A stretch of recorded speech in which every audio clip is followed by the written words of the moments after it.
Hello दोस्तों, नमस्कार। दोस्तों आज हम बात करेंगे हिंदी साहित्य का। ये पेपर है रवि सर का, ठीक है। लास्ट वीडियो में आपको याद होगा मैंने पार्ट 1 बनाया था और इस वीडियो में इसका पार्ट 2 बनाएंगे। तो ये जो वीडियो है हिंदी साहित्य का है, ऑप्शनल, ठीक है। तो पहला क्वेश्चन था उसका गा आज देखेंगे, क्वेश्चन नंबर गा देखेंगे, ठीक है। तो वीडियो अगर अच्छी लगे तो प्लीज़ वीडियो को लाइक करें, दोस्तों में शेयर कर दें और चैनल को भी सब्सक्राइब कर लें इसी प्रकार की और कई सारी वीडियो देखने के लिए। तो ये वाले क्वेश्चन जो देख लिया था हमने, ठीक है। अगर आपको देखना है तो इसके पहले वाली वीडियो आप जाके देख सकते हैं, जिसमें मैंने बताया था आपको कि इनको 10 में से 6 मार्क्स मिले हैं और ये बहुत अच्छे मार्क्स होते हैं। यहाँ पर टिप्पणी कमेंट के रूप में सर ने जो जिसने चेक किया है उसने लिखा भी है गुड, ठीक है ना। तो इस प्रकार से आज हम इस क्वेश्चन को डिस्कस करेंगे। तो ये क्वेश्चन यहाँ पे कह रहा है कि एक सेकंड, देवनागरी लिपि के मानकीकरण हेतु हिंदी साहित्य सम्मेलन के सुझाव। देखो क्वेश्चन कितना छोटा है, ठीक है। और इसी छोटे क्वेश्चन में हमें 150 शब्द में लिखना है और ये 150 शब्द हम तभी लिख सकते हैं जब इस टॉपिक से संबंधित हम पढ़ चुके होंगे, ठीक है। इस टॉपिक से संबंधित हम पढ़ चुके होंगे, टॉपिक को कंप्लीट कर चुके होंगे, ठीक है। तो इस क्वेश्चंस को सबसे पहले फ्रेम किया है या डिजाइन किया है, ये देखो सबसे पहले किस प्रकार से डिजाइन किया है। मैं जितने भी पॉइंट आपको बता रहा हूँ वो आप साथ में लिख सकते हैं। एक 2-3 पेज का नोट्स बना लें, 10 से 15 पेज का नोट्स बना लें कि किस क्वेश्चंस को किस प्रकार से फ्रेम किया है। तो इस प्रकार से अगर आप लिख लेंगे ना, तो जब आप खुद आंसर राइटिंग करेंगे तो एक आपको आइडिया होगा कि क्वेश्चंस को किस किस प्रकार से हम शुरुआत कर सकते हैं, उसे किस किस प्रकार से आप फ्रेम कर सकते हैं। इसके साथ अगर आप चाहें तो एक वीडियो में बनाऊंगा जिसमें मैं बताऊंगा कि क्वेश्चंस को सबसे पहले किस प्रकार से फ्रेम करना होना चाहिए, ठीक है ना। मतलब जब हम क्वेश्चन शुरू करते हैं तो क्वेश्चंस को कितने प्रकार से हम शुरू कर सकते हैं, ठीक है। तो आइए देखते हैं इस क्वेश्चंस को शुरू किया गया सबसे पहले देवनागरी लिपि में जो 20वीं शताब्दी में सुधार के संस्थागत प्रयास हुए जिस उसमें हिंदी साहित्य सम्मेलन प्रयाग का योगदान अद्वितीय है। देखो मैंने पहले भी बताया और एक बार फिर बताता हूँ आपको कि जब भी क्वेश्चंस को शुरुआत किया जाता है, यहाँ हिंदी साहित्य का क्वेश्चंस है तो इसमें हिंदी साहित्य की जो हिस्ट्री है उससे क्वेश्चंस को आप लिंक करके अगर आप शुरुआत करते हैं ना तो क्वेश्चंस को ज़्यादा काफ़ी अच्छा माना जाएगा, ठीक है। तो इसी प्रकार से इन्होंने भी यहाँ पे क्वेश्चंस को हिस्ट्री से लिंक किया है। अब हिस्ट्री कैसे है, देखो यहाँ पर लिखा है ना, 20वीं शताब्दी में सुधार के संस्थागत प्रयास के लिए या हेतु हुए उसमें हिंदी साहित्य के सम्मेलन का प्रयाग का योगदान अद्वितीय रहा, ठीक है ना। तो इस प्रकार से हिंदी से कनेक्ट करके क्वेश्चंस को हिस्ट्री से कनेक्ट करके क्वेश्चंस को शुरुआत किया गया। अब यहाँ पे बात की गई है सुधार के प्रयास, ठीक है। सुधार के जो प्रयास हुए हैं, हिंदी के सुधार के प्रयास हुए उसके बारे में एक छोटी सी हेडिंग दी है। और देखो यहाँ पर एक और चीज़ आप देख सकते हैं कि जो हेडिंग हम पहले कैसे लिखते थे स्कूलिंग टाइम में, कि इस प्रकार से लिखा, ठीक है। ऐसे मान लो ये हेडिंग लिखा और इस प्रकार से हमने लिखा, ठीक है, ये लिख दिया। तो यहाँ पर एक लिख के हेडिंग के टाइप में और एक बॉक्स में बंद कर दिया, ठीक है ना। बस सिंपल है। और इसके साथ एक और चीज़ आपको ध्यान रखना है कि क्वेश्चंस के बाद जब भी आपको आंसर लिखना है तो हम पहले कैसे लिखते थे, आंसर, ठीक है, फिर लिखते थे आंसर, या कई बार हम इस प्रकार से ओ बना के 0 लिख देते, या फिर कई बार हम उत्तर लिखते थे। तो ये आपको यहाँ पे बिल्कुल भी नहीं करना है। तो ये छोटे छोटे पॉइंट हैं जिनको आपको ध्यान में रख के क्वेश्चंस को लिखना है, ठीक है ना। तो यहाँ पर छोटी सी हेडिंग दी है सुधार के प्रयास, ठीक। तो सुधार के प्रयास में सम्मेलन द्वारा 1935 में महात्मा गांधी के नेतृत्व में नागरी लिपि सुधार उप समिति का गठन किया गया और निम्न सुझाव दिए गए। देखो यहाँ पे भी क्वेश्चंस को ऐसे ही नहीं लिखा है, यहाँ पे भी क्वेश्चंस को हिस्ट्री से कनेक्ट किया है कि एक सम्मेलन हुआ था, ठीक है। उस सम्मेलन के द्वारा 1935 में महात्मा गांधी के नेतृत्व में, ठीक है, तो एक नागरी लिपि सुधार उप समिति बनाई गई थी जिसका गठन किया गया था और जिसके सुझाव थे वो सुझाव को यहाँ पर नीचे बताया गया है। ठीक है, तो वे सुझाव कौन कौन से, इन सुझावों को हम देखते हैं।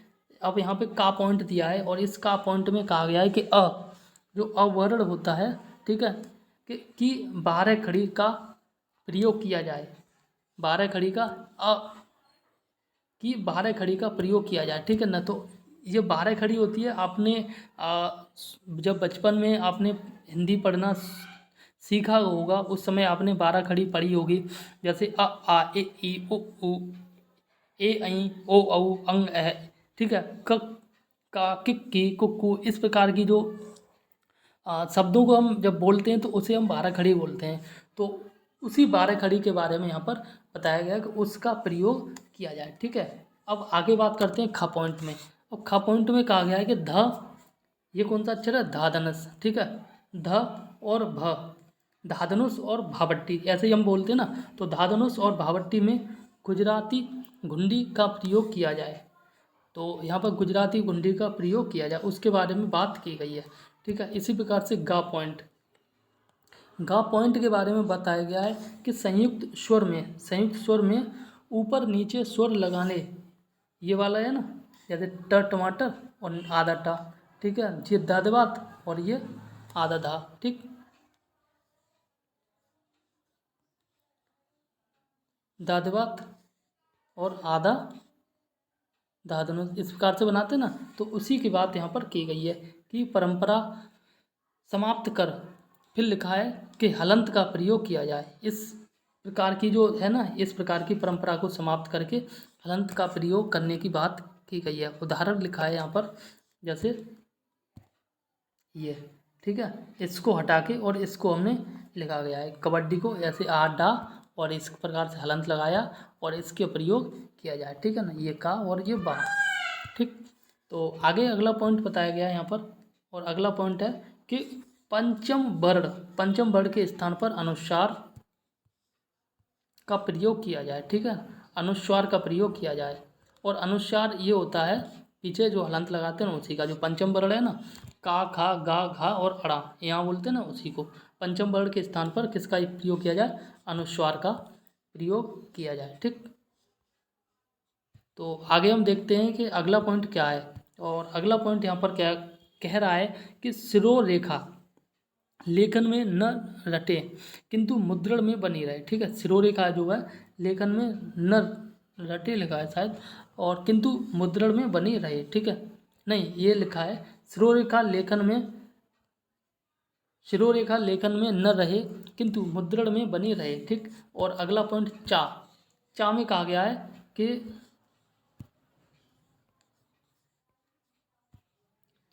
गया है कि मात्रा व्यवस्था में सुधार किया जाए। ठीक, इस प्रकार से अगला पॉइंट है छा, और छा में कहा गया है कि जिन व्यंजनों में लिखने में द्वैतता की समस्या आती है उन्हें सुधारा जाए। ठीक, तो आगे यहाँ पर कहा गया है अगला पॉइंट, और अगला पॉइंट में दोस्तों यहाँ कहा गया है कि इस प्रकार हिंदी साहित्य सम्मेलन ने काका कालेकर, सेठ गोविंददास, महात्मा गांधी, मदन मोहन मालवीय, प्रकृति शायद है, तो विद्वानों के सहयोग से लिपि विकास में अतुलनीय योगदान दिया। ठीक है, क्वेश्चन समाप्त हो गया है, और क्वेश्चंस को आप देख सकते हैं। ये 10 नंबर का क्वेश्चन था और इस 10 नंबर में से 6 नंबर मिले हैं। अगर किसी भी क्वेश्चंस में, अगर आप मेंस की आंसर राइटिंग कर रहे हैं और किसी भी क्वेश्चन में 10 में से अगर आपको 6 नंबर मिलते हैं, 6 नंबर या इससे अधिक मिलते हैं, तो ये मान के चलो कि आपका जो आंसर राइटिंग स्टाइल है वो गुड से बेटर है। ठीक है, तो आप इजीली मेंस क्वालिफाई कर सकते हैं। तो एक क्वेश्चन यहाँ पे और देखेंगे। ठीक है, तो ये 10 मिनट की वीडियो बन चुकी है ऑलरेडी, तो एक क्वेश्चन यहाँ पे और देखेंगे। और अगला क्वेश्चन यहाँ पर कह रहा है कि भाषा और बोली में अंतर, बस इतना क्वेश्चन है कि भाषा और बोली में क्या अंतर होता है, बस। ठीक है, तो इस क्वेश्चन को किस प्रकार से फ्रेम किया है उसको देखते हैं। तो यहाँ पर क्वेश्चन सबसे पहले फ्रेम किया है कि भाषा न बोली में, सॉरी, भाषा ब है यहाँ पर, भाषा व बोली में अंतर करें तो हम पाते हैं कि किसमें, भाषा में और बोली में अगर हम अंतर करें तो हम पाते हैं कि यह अंतर वस्तुतः भाषा वैज्ञानिक न होकर समाज भाषा वैज्ञानिक है, ठीक है। और जब कोई बोली विभिन्न सामाजिक राजनीतिक कारणों से अपनी अन्य बोलियों से उच्च स्थान पर प्राप्त कर लेती है तो वह भाषा का दर्जा प्राप्त कर लेती है। इसी प्रकार से यहाँ पर दोस्तों उदाहरण दिया गया है और उदाहरण में यहाँ लिखा गया है कि आधुनिक काल में विभिन्न राजनीतिक कारकों व नवजागरण के प्रभाव में खड़ी बोली का भाषा के रूप में विकास, ठीक है। और अन्य अंतर के बारे में एक तो ये अंतर दे दिया है इसके साथ। यहाँ पर जिस प्रकार से हम देखो स्कूलिंग में करते थे ना, ये भाषा और बोली में अंतर, ठीक है। फिर एक बीच में लाइन काट दी, यहाँ पर भाषा लिख दिया, यहाँ पर बोली लिख दिया। यहाँ पर भाषा के बारे में लिखा है और यहाँ पे हमने बोली के बारे में लिखा है। तो इसी प्रकार से सेम, बहुत ज़्यादा हटके नहीं होता है, आंसर राइटिंग ना हुआ होता है, बस थोड़ा सा अंतर है। और हमें सबसे ज़रूरी होता है कि हमें शब्दों का चयन किस प्रकार से करना है, वो सबसे ज़्यादा महत्वपूर्ण होता है। तो इसी प्रकार से लिखा है भाषा और बोली, ठीक है, अंतर। तो यहाँ पर भाषा के बारे में लिखा है और यहाँ पे लिखा है बोली के बारे में। तो देखते हैं भाषा के बारे में क्या लिखा है। भाषा जो है इसके बारे में लिखा है कि मानक व परिष्कृत रूप होता है। जो भाषा है वह कैसा होता है, मानक होता है और एक परिष्कृत रूप में होता है। अब बोली के बारे में यहाँ लिखा गया है, बोली कैसी होती है, बोली एक स्थानीय और आंचलिक स्वरूप होता है, ठीक है।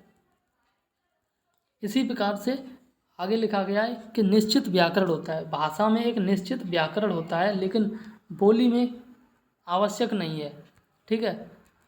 तो इस प्रकार से लिखा गया है। अगला पॉइंट है इसी प्रकार से भाषा के बारे में लिखा गया है कि विस्तृत, भाषा जो है विस्तृत भौगोलिक क्षेत्र होता है। इसी प्रकार से आगे लिखा गया है कि जो बोली है वह सीमित स्थानीय रूप होता है, ठीक। और आगे लिखा है भाषा जो है निश्चित लिपि होती है। भाषा की एक निश्चित लिपि होती है और बोली की निश्चित लिपि होना आवश्यक नहीं होता है, ठीक है। तो ऐसे हम मान सकते हैं भाषा जो है वह एक फॉर्मल लैंग्वेज होती है। हम आराम से कह सकते हैं, हाँ ये उचित है कि जो भाषा है एक फॉर्मल लैंग्वेज होती है और बोली जो है एक इनफॉर्मल लैंग्वेज होती है, ठीक है। तो भाषा में जो शब्द लिखे गए हैं, जो लिपि में लिपिबद्ध हैं, उन्हीं शब्दों को हम यूज करते हैं जनरली। लेकिन जो बोली होती है, बोली में उस भाषा से हट के थोड़े से शब्द हम यूज करते हैं। जैसे हम ऑफिस में एक निश्चित ड्रेस कोड के साथ जाते हैं, लेकिन जब हम घर पे रहते हैं तो उस निश्चित ड्रेस कोड के साथ नहीं रहते हैं। तो जो हम कैजुअल रूप में घर पे रहते हैं तो एक तरह से बोली हो गई, और जो निश्चित कोड है, ड्रेस कोड है, वो आपकी भाषा हो गई, ठीक है। तो इस प्रकार से हम कह सकते हैं कि भाषा और बोली में क्या अंतर होता है। आगे भी लिखा गया है तो वो भी हम देख लेते हैं। भाषा, यहाँ पर कहा गया है कि भाषा शासकीय मान्यता प्राप्त होती है। भाषा जो है उसको एक शासकीय मान्यता प्राप्त होती है। अब यहाँ लिखा गया उदाहरण, चीन की मंदारिन भाषा है और इजराइल की हिब्रू भाषा है, ठीक है। तो यहाँ पर एक क्वेश्चन भी बन जाता है वनडे एग्जाम में कि चीन की कौन सी भाषा है, ये मंदारिन भाषा, कई बार पूछा जाता है, ठीक है। और यहाँ पर बोली के बारे में लिखा गया है कि आवश्यक नहीं है। मतलब ये जो भाषा के बारे में जो कथन बताया उसके बारे में बोली के बारे में कहा गया है कि ये आवश्यक नहीं है, ठीक। तो अगला पॉइंट यहाँ पर लिखा गया है और ये है कि प्रयोग का क्षेत्र विविध क्षेत्रों में आर्थिक और सामाजिक आदि में होता है, और इसमें बोली जो है, बोली प्रयोग सीमित होते हैं और स्थानीय व्यवहारों में होती है, ठीक। और आगे क्वेश्चन में कहा गया है 7वां पॉइंट, इसमें कहा गया है वस्तुनिष्ठता अधिक होती है।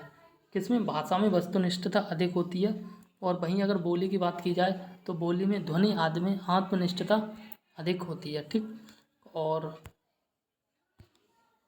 यहाँ पर आगे कहा गया है कि वैज्ञानिक व तकनीकी विकास होता है। किसका, भाषा का वैज्ञानिक व तकनीकी विकास होता है। वहीं अगर हम बात करें बोली की, तो बोली में कहा गया है कि उतना विकास नहीं हो पाता है बोली का, ठीक है।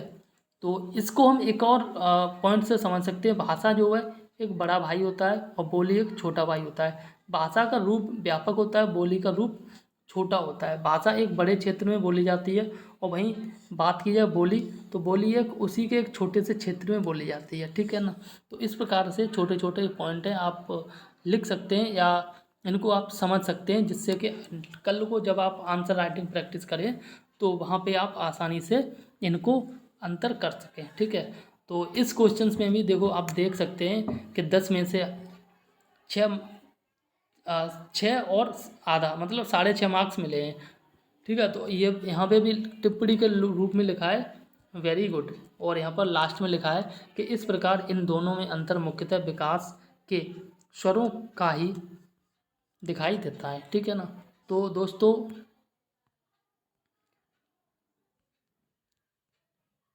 वीडियो अगर अच्छी लगी तो प्लीज़ वीडियो को लाइक कर दें, दोस्तों में शेयर कर दें और चैनल को भी सब्सक्राइब कर लें दोस्तों, अगर वीडियो अच्छी लगी है तो। ठीक है ना। तो तब तक के लिए नमस्कार, जय हिंद।